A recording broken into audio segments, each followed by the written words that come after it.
but I will try through clinical cases to explain the importance of the laser devices and the laser technology in our routine clinic. So first, we have to define laser dentistry, because in laser dentistry we have two major topics that are very, very important. First, there is the laser physics.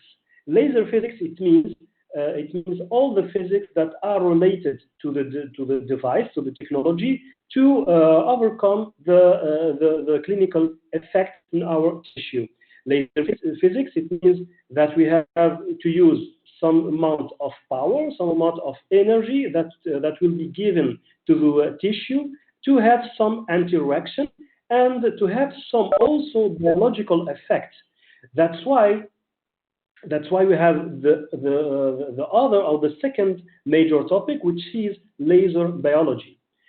So if I can say, laser devices or laser technology can be the only technology or the only device that can give you at the same time something physical like ablation, like surgery, but at the same time it can give you also a biological effect inside your tissue, and even to create or to regenerate and to promote the healing and the regeneration after.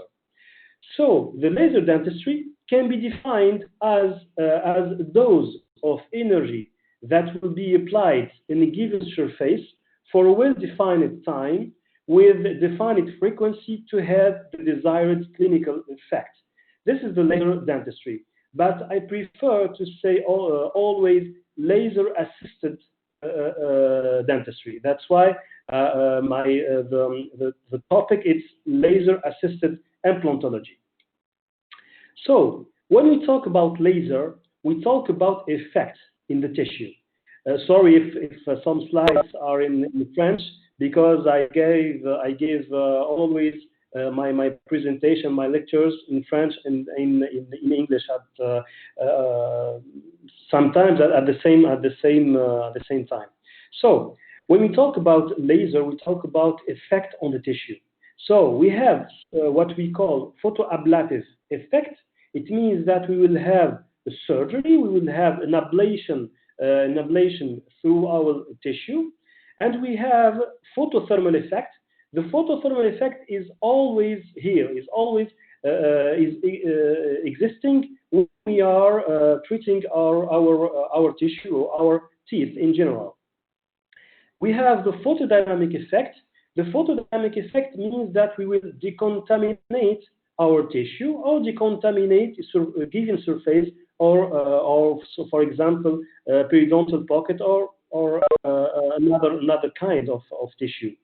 We have the photostimulating effect, but now from 2015 or 2016, the biostimulation or the photostimulating effect now is called photobiomodulation, because now we know that when the laser or when the light is applied with a certain amount of energy, can give you stimulation of the tissue, can give you stimulation of the biology, but it can give you also, if it's not used with the right way, it can give you some bad effect. And that's why we say photobiomodulation. It's to modulate the biology. And we have what we call the mechanical effect or the Cannon effect, but this mechanical effect or Cannon effect is only for the pulsed laser, like erbium YAG or erbium chromium YSGG. But you have to know, or you have to keep in mind always, that this kind of effects are always mixed at the same time. It means, for example, when you do simple surgery, like let me say frenectomy or digitectomy, so you will do your ablation. This is the photoablative effect. At the same time, you will have you will have coagulation. This is a photothermal effect. Okay, so this is a coagulation effect, photothermal effect. But at the same time also, this tissue or this frenum will be decontaminated, and we will have also some kind of laser energy that will penetrate inside the tissue in case of using the diode laser, penetrate inside the tissue, and that will give you some photobiomodulating effect or some energy, some good energy to have the analgesic, anti-inflammatory, and the regeneration, the promotion of the regeneration inside the tissue. That's why when we work with your laser, all the effect will be mixed at the same time. So let's begin with the first clinical case. This is a case, as you can see. So here we have the absence of the molar, the two right molars. So, and as you can see that we don't have enough amount of bone to place implant without bone grafting. That's why, and after, of course, after telling the patient, informing the patient, we decided to make some bone graft with crystal approach, and to place two implants after certain period, and then to make screw retained bridge. So this is the photo preoperatively. This is the CBCT before the treatment. As you can see, there is no bone. There is no enough bone to place the implant without bone reconstruction or without bone grafting. And this is the treatment plan. So graft bone regeneration with sinus lift with crystal approach, implant placement, second stage surgery, implant uncovering, and loading with screw retained bridge on implant. So let's talk about the first step, which is the graft bone regeneration. In this step, we choose to work with two kinds of lasers, which are the erbium YAG laser. Excuse me? Yeah? Your screen is out right now. Okay. Is there a problem I can help? It's okay? No, I don't see your desktop. Why? Okay, sorry. I see you very well, Dr. Ahmed. Okay. Take your time, Dr. Bilel. Yes, I will share it again. Okay. I think it's in progress. It's okay now? It's loading. Yes, Dr. Bilel, that's great. Thanks a lot. Share content again from your... Yes, exactly. Thank you. Keep going. Do you hear me very well, Mohammed? Yes, very well, Dr. Bilel, very well. Good.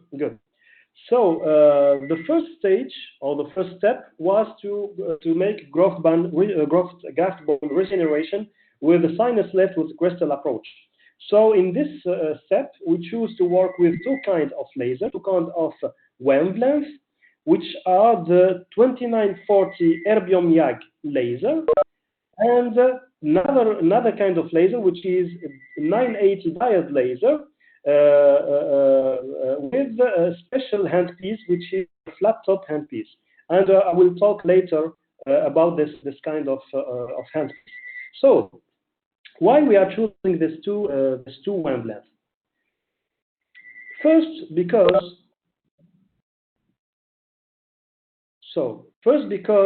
this wavelength, or all the wavelengths, or all the lasers which are used in dentistry, are in the let me say in the thermal region. So there is no ionization of the DNA of the human.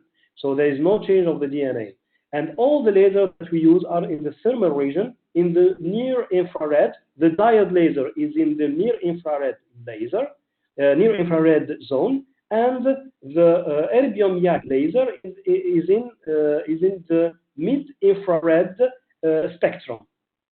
That's why we can use this two kinds of laser. All the lasers in dentistry can be used with safe. Another thing that you have to know that the lasers or the laser energy cannot be used with all the tissue at the same way. Why? Because the composition of the tissue is not uniform and is complex, and there is what we can call the chromophores are different between, for example, between the teeth and between the gum. In the gum, we can find mainly water, we can find hemoglobin, we can find melanin, and we can find some kind of proteins. And for example, the bone, we can find, of course, water, we can find the appetite, okay, and some proteins. And if you say here the absorption curves of the dental chromophores, you can see, for example, the 980 diode laser, can be absorbed by mainly two kinds of chromophores, which are the melanin and the hemoglobin. But the diode laser wavelength cannot be absorbed or is poorly absorbed by the water. That's why the diode laser cannot be used for the ablation of the hard tissue. It can be used only for the ablation of soft tissue and for other purposes. But if you can see here, the absorption curve of the erbium YAG laser 2940, it has a peak of absorption in water. The absorption curve of the water is in blue. It has a peak of absorption in water and secondly in hydroxyapatite. That's why, and as you know, the water is present in all kinds of tissue. That's why the erbium YAG,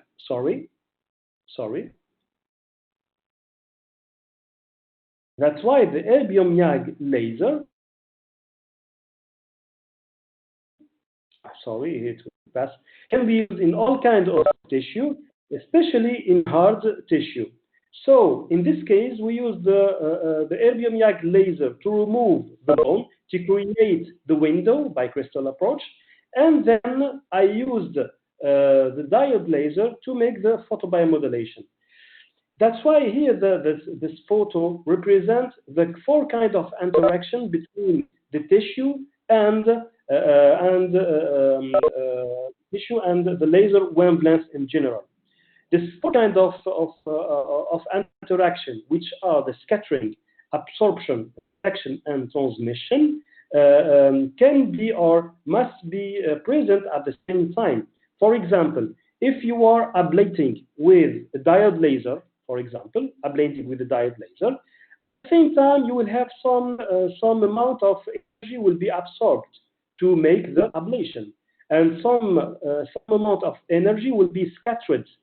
Some amount will be scattered to have the photobiomodulation. Another amount of energy will be reflected. That's why we have to wear the goggles for eyes protection, and the other amount of energy will be transmitted through the tissue. For example, let's see these two kinds of experience. In the left side, you have the diode laser, and in the right side, you have the erbium YAG laser. You can see that with the diode laser, all the energy is transmitted. There is no interaction. Even if I increase the amount of energy or the amount of power in 20 watts, nothing will happen. But with the erbium YAG laser, there is some kind of interaction. There is a cavitation. That's why the erbium YAG laser is very absorbed the energy of the erbium YAG laser is very well absorbed by the water. So, the erbium YAG laser, let me pass this because it's a detail. So, but we can say that the energy that will exit the erbium YAG laser will be captured by the intracellular water, okay, intracellular water, and the molecule of water will increase in temperature. We will have an increase of temperature, and of course, the pressure inside the tissue and inside the molecule will also increase, and that's why we have the micro explosion ejecting the fractured material. This is the principle of the erbium YAG laser ablation. Okay. So we use the erbium YAG laser is used only for superficial ablation, but because it cannot penetrate inside the tissue, but the diode laser can penetrate inside the tissue. That's why the diode laser is very, very important in case of biomodulation. So there are some kind of rules that can be that must be followed to have very good ablation, which are the proximity of the tip from the tissue, the tip in itself, the power or the energy, and the volume of the water irrigation, and also the frequency. So you have to know that when we increase the distance between the tissue and the tip of the erbium YAG laser or any kind of laser, the fluence is the amount of energy in a given surface, okay, will decrease. So if you increase the distance between the tissue and the laser, the ablation will be less. The ablation will be less. That's why we say that better to have less than 1 millimeter from the tissue, okay, to have a good ablation, to not lose the fluence, and to have a very good amount of energy that can ablate all the hard or soft tissue. Okay, I will pass this. Okay, the irrigation of water. The irrigation of water will participate in thermal relaxation, of course, in elimination of the smear layer, and it will participate also in the ablation, because the water that will exit the handpiece also will capture the energy from the tip, and it will collapse when it touches the tissue. Okay. Also the frequency. The frequency we have to parameter our frequency depending on the tissue.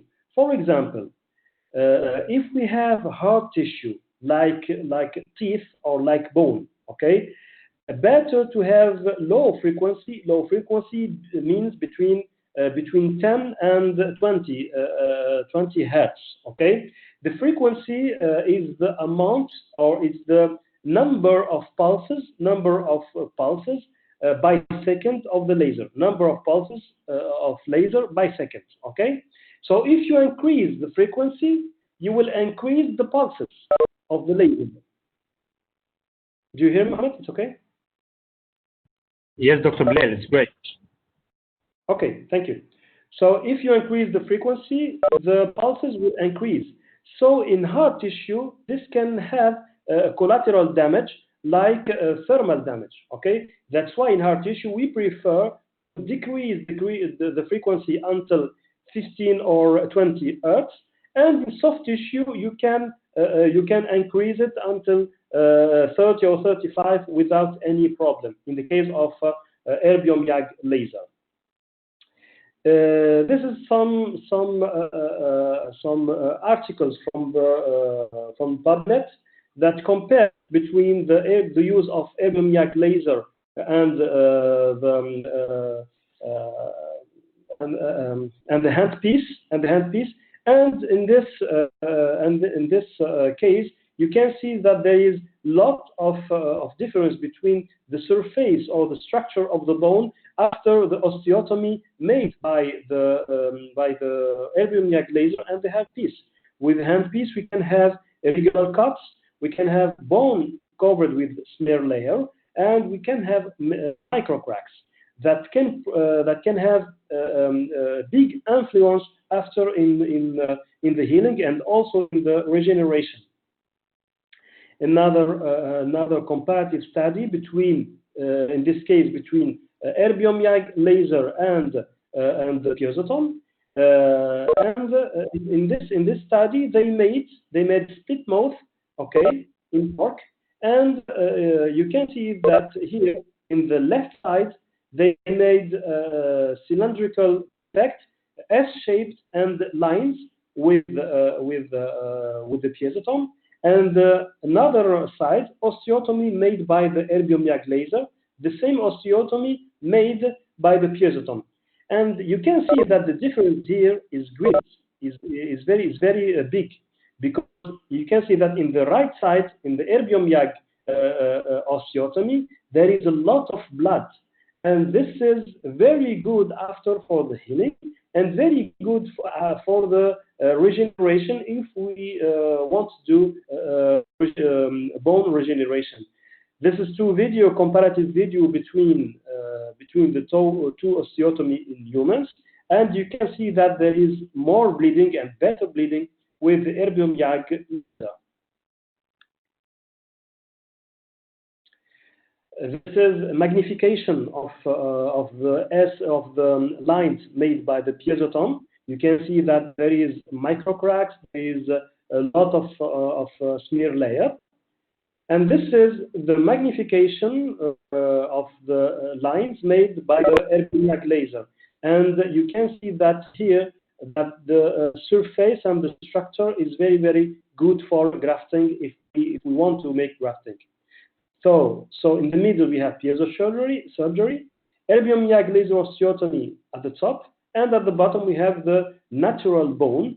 And you can see that after erbium YAG osteotomy, the surface and the structure is very similar to the natural bone. Another comparative study I will pass, and that just to tell you that with the erbium YAG laser we have very good healing, we have better healing, and we have faster, not fast, but faster healing than the other alternatives like hand pieces and piezoton. Okay, but always when we use the erbium YAG laser, always we have to use it with non-contact mode in case of hard tissue. This is a comparative study that compares the secretion of the palate-derived growth factor, PDGF, in case of erbium YAG laser and drill. Sorry? It's okay, Dr. Mohammed? Yes, Dr. Bilel, it's great. We are following you. Okay, thank you, because I hear something. Okay, and in this study, they proved that the secretion of the PDGF is continuous until 14 days. And this is very crucial for the healing and for the regeneration after. But in case of the drill, the secretion is stopped after 1 week. As you know, the PDGF is very important for the regeneration, for the regeneration of tissue, for the fibroblast and other kinds of proteins and tissue. So we use our erbium YAG to do the crystal window. We use these parameters, and we use also the MIMO concept. This MIMO concept is done by Professor Stephen Parker. It means that minimal input with maximum outcome, because when we use the laser, the rule is the main rule is to always use the minimum energy required to do the clinical effect. I mean, if you can cut, for example, with 1 watt, it's not necessary to increase the power, okay, and to have some damage effect after, okay. If you can cut with 1 watt, so stay in 1 watt. If you cannot cut in 1 watt, so increase it, but a little bit, okay. That's why we have to have a good knowledge in physics. So MIMO concept means that we will study our tissue. We will choose the laser appropriate. We will treat the patient.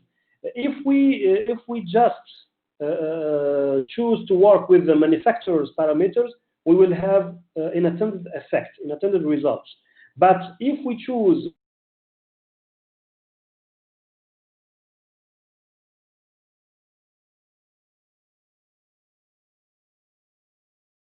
to work with the MIMO concept, we have the result of complications. So always use the minimum energy required. Okay. So in this case, we choose to make sticky bone.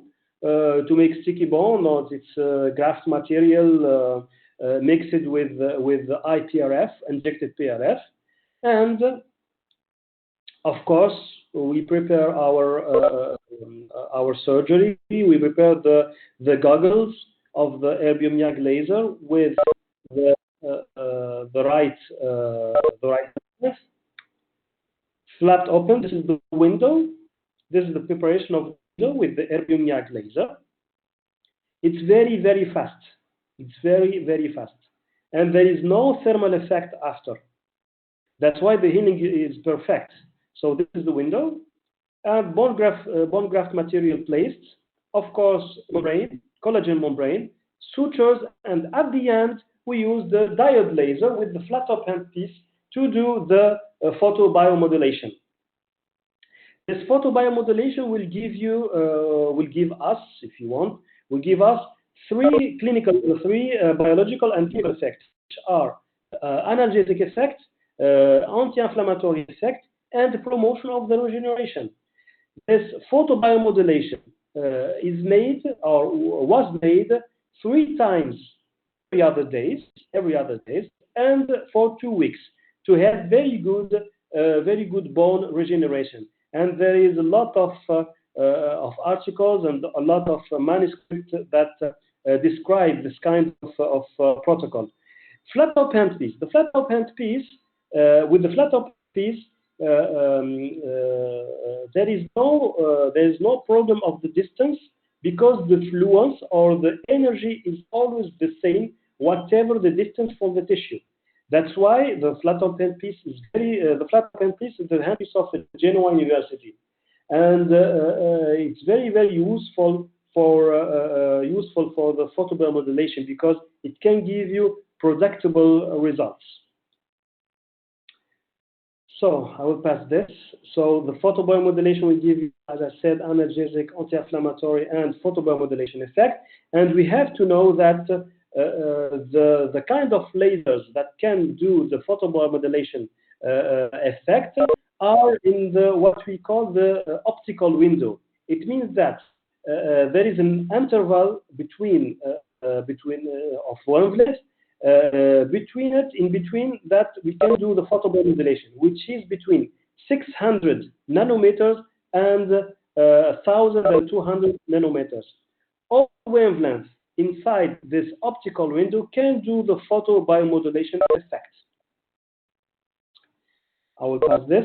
And there is, as I said, a lot of articles that describe the photomodulation, the protocols that you can use to have very good healing and very good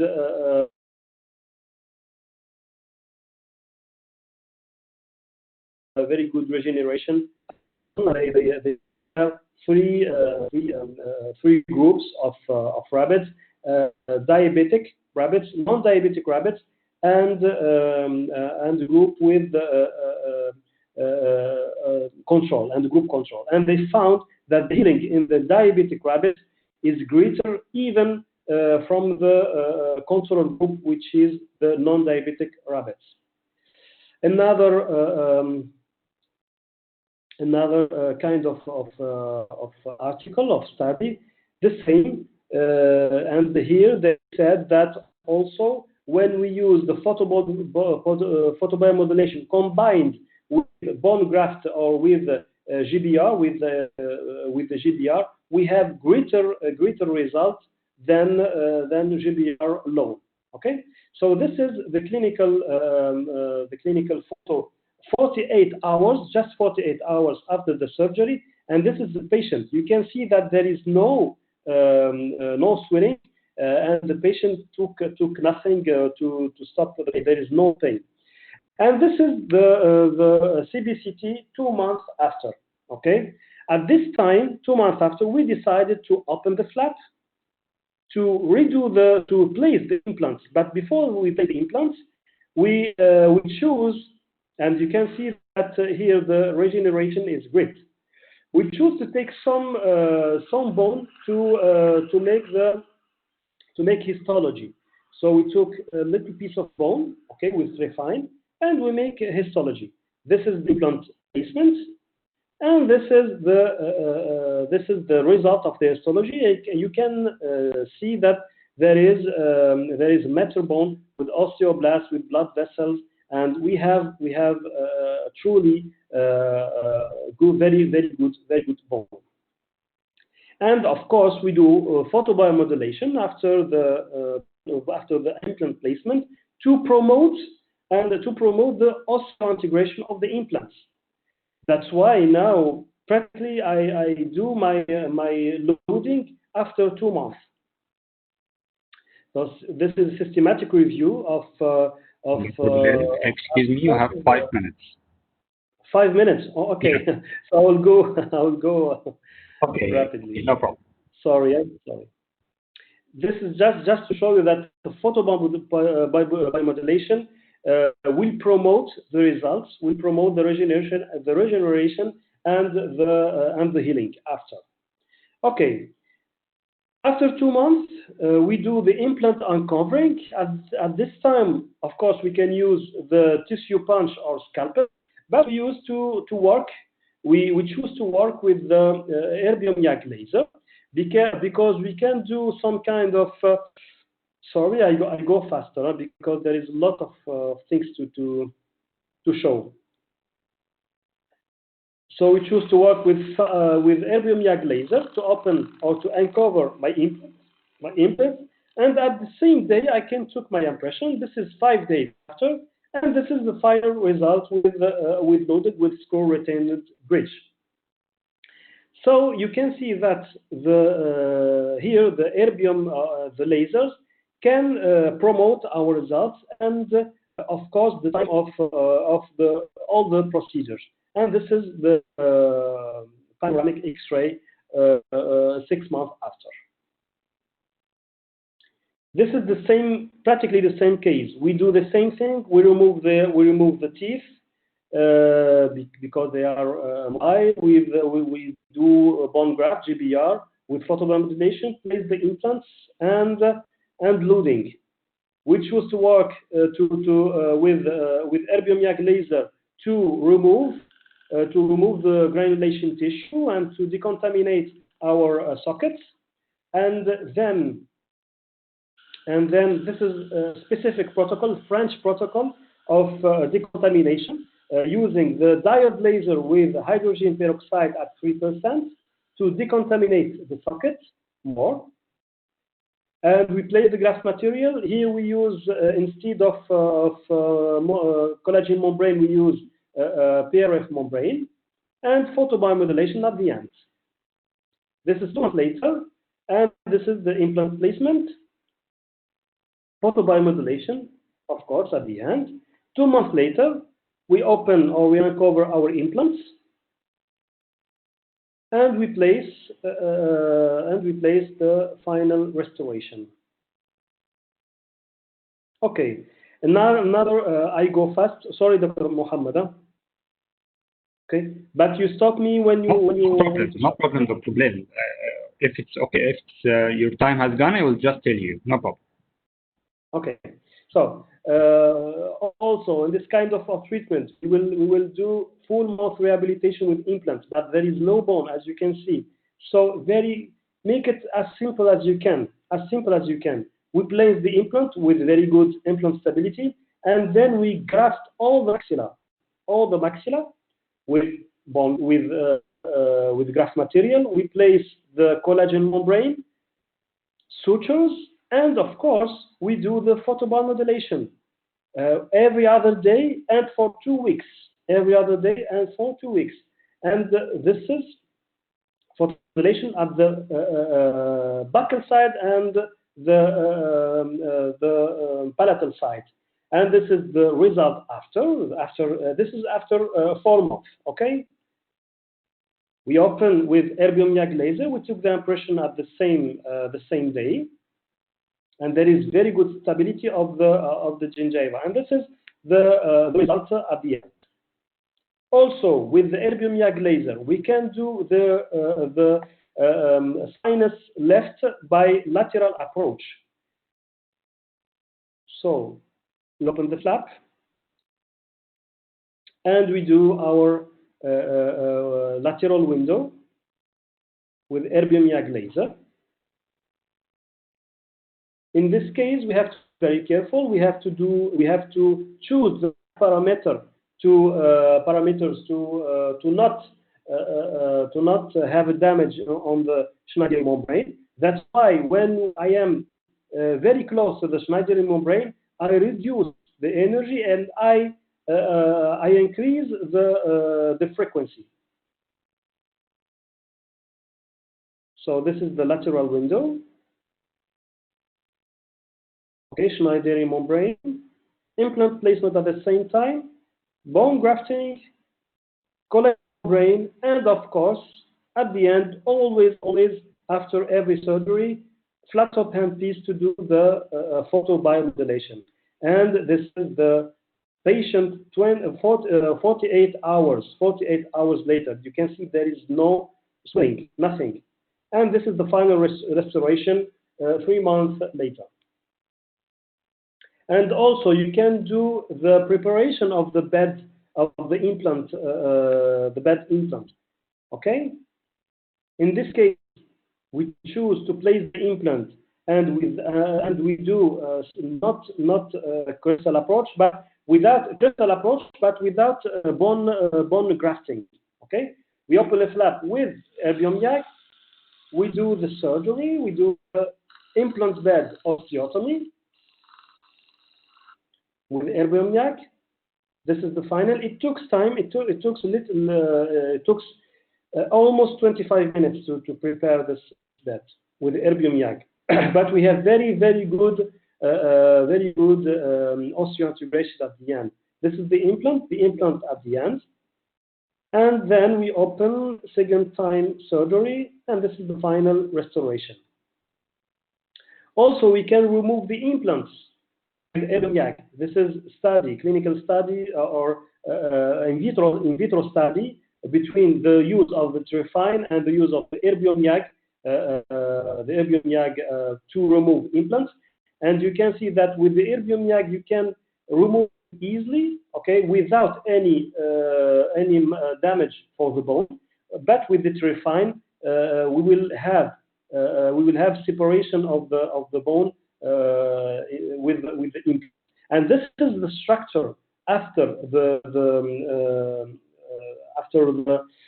use of the Trifine. You can see that there is a lot of micro cracks and smear layer. And this is the structure before or after of the erbium YAG.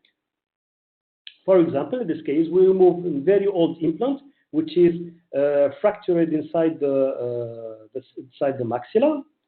So we use the erbium YAG to open the flap, and then it was very well osseointegrated. So this is the flap, and this is the end. Sorry, voila. Sorry. we remove just a little bit of piece of bone between the implant and the bone, and this is the final removing of the implant. Very easy. And this is the final results. Of course, after we replace another implant in the socket. Another clinical. I can continue with this or not? You can, Dr. Bilel. Okay, sorry. So, as you can see here, lecture, we cannot stop you. Thank you very much. Thank you. Okay. So, this is, as you can see, there is an included canine, okay, inside the maxilla, and we have the tooth number 11 and 12 are moved, okay. So in this case, we choose to remove this two teeth and also to remove the canine because we have to place implants in this place. So we open the flap using the erbium yak, and then we open a window to see our canine. Of course, here the parameters, there are different parameters between soft tissue, between the gum, between the bone, and even after when we have to remove the canine. Okay, so we remove the crown. Here I use another kind of parameters because inside the teeth there is no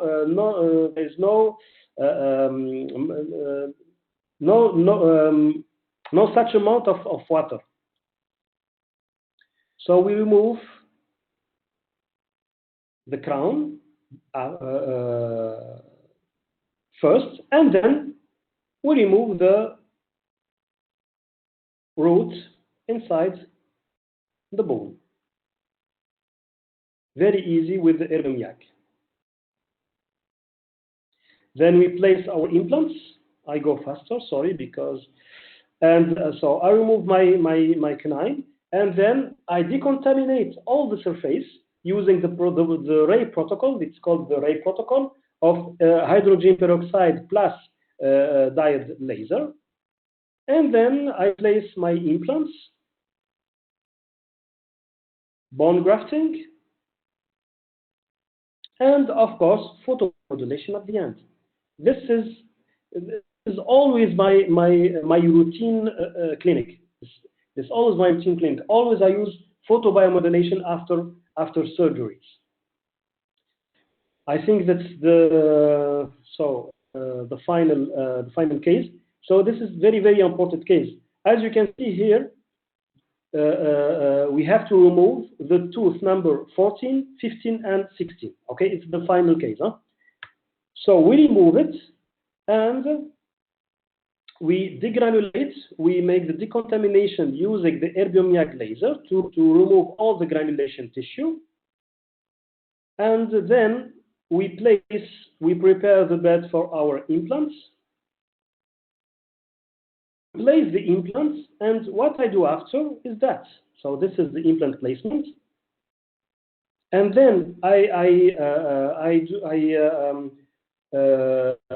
place the healing abutment, the healing abutment, and at the same time I coagulate all the gap between the implant and the bone without bone grafting, nothing, just coagulation of the gaps between the bone and the implants using the diode laser.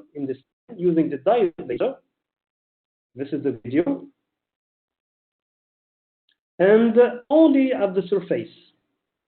Only at the surface. And this is the result after. This is 48 after the surgery. No pain, nothing. This is 40 days after, or 4 days after, I don't remember. And this is 10 days after, 4 days after, 10 days after the surgery, 21 days after the surgery, 1.5 after the surgery and 3 months after the surgery, just with coagulation with diode laser. You can see that there is very good stability of the tissue. Not even that, because when we do the CBCT after the treatment, we can see that we have very good regeneration at the end. All the gap are filled with bone. There is no space. Also, in this case, also you can see that there is a lot of defect in the bone. So we removed the tooth. We make decontamination using the erbium YAG and the diode laser. And then I place the implant and I only make hemostasis, laser and used hemostasis to stabilize the clot inside the gap, inside the defect. As you can see here. This is the X-ray just after the surgery. Of course, we have to have a very good primary stability of the implants. Okay, so this is the X-ray just after the treatment, just after the surgery, and this is the CBCT and the X-ray after 2 months and 10 days of the surgery. You can see that there is very good bone regeneration and very good tissue stability. So to conclude, lasers can be now in the future the best way to perform an oral and implant surgery with the best outcome. And all our clinical procedures must be done in accordance with scientific evidence-based to have reproducible results. And thank you very much for your attention. Thanks a lot, Dr. Bilel Al-Maraoui. We are speechless for this brilliant and outstanding lecture. Your kid or something, I think? Yes, this is my kid. Yeah, thanks a lot, Dr. Bilel. We have questions from the audience, please, if you don't mind. Yeah, of course. Yes, Dr. Gasser Aliwa is asking you, are there any contraindications of using the flat top in contact mode to decrease reflection? Okay. Would you like to repeat the question, or is it clear? Up in contact mode to decrease reflection. No problem. If you are in contact or if you are at distance from the tissue, you will have the same fluence. There is no contraindications. Okay? If you want to use it, do you hear me? Yes, Dr. Bilel, it's very clear. If you want to use it in contact or even 1 meter from the tissue, you will have the same effects. Okay? Dr. Gasser, I hope the answer was clear for you. Dr. Bilel, I myself have a question, if you don't mind. Of course. When comparing piezo electric surgery with erbium laser, what was your notes about this comparison? What was mine? Your notes. What did you notice? If there is a time factor difference between both of them, is there a healing factor between both of them? You mean clinically, Dr. Muhammad? You mean clinically? Yeah, I use piezo, but I don't use erbium laser.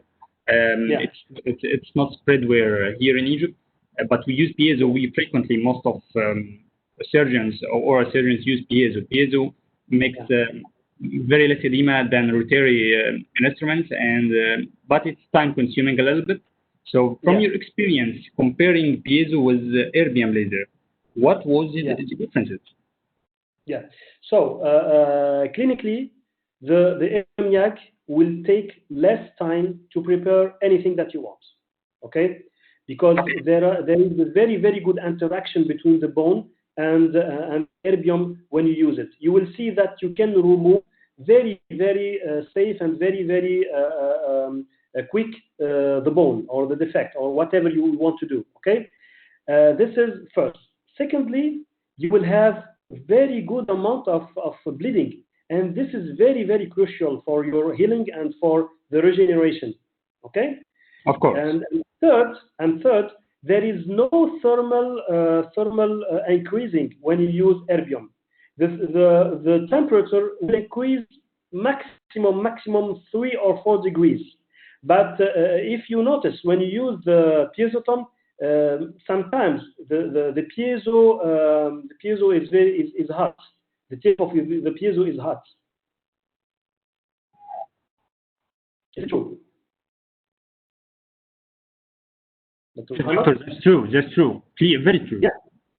Yeah. So, but with erbium YAG laser, so there is no contact, and this is very good. There is no contact, though there is no vibration. Okay, there is no thermal increasing, and you have very good. Great, Dr. Bilel. The answer was very clear. Good. Thank you. Okay, Dr. Bilel, thanks a lot. Any other questions from our audience? I think there is not. Dr. Bilel, on behalf of the DIDC committee, I would like to thank you with all our gratitude for your time. And I know you have just arrived from your work and give the lectures directly. Thanks a lot for your time, Dr. Bilel. Thank you. Thank you very much. Hopefully meeting you again, inshallah, in a real-time conference after this pandemic has ended, inshallah. Yeah. Thank you, inshallah. Thank you very much. For our audience, I think there is a question. Okay, Dr. Bilel, are you still with us? Yeah, tell me. Excuse me. There is a question from Dr. Gasser. Dr. Gasser asks you, no role of reflection when used in non-contact on fluence. Dr. Gasser, I would be glad if you clarify your question a little bit more. Yeah, I didn't understand the question. I'm sorry. Yes, neither do I. I think he's writing or something. Dr. Gasser, if you hear me, please, you can join us, Dr. Gasser, in a voice call. It's no problem for me. Anyway, when you use the laser, there is always reflection. Okay. There is always reflection. Okay. I think he means if we have reflection, does the fluence decrease? I think this is the question, if I understand. No rule of maybe Dr. Gasser. I don't think he's still with us. No. Okay. Dr. Bilel, thanks for your time. I appreciate it. I appreciate you join us again. Inshallah, in a real-time conference. Tunis is a very close country to Egypt. We like it. And we have a football battles with each other all the time. Friendly battles. Friendly. Thanks a lot, Dr. Bilel. Inshallah, for our audience, wait for us at 4:20 p.m. GMT time, Cairo local time, I mean, with Dr. Mustafa Ramzanglu, and his lecture is an interesting lecture about loading implants. Please wait for us at 4:20. That means after 6 minutes from right now. Thanks a lot.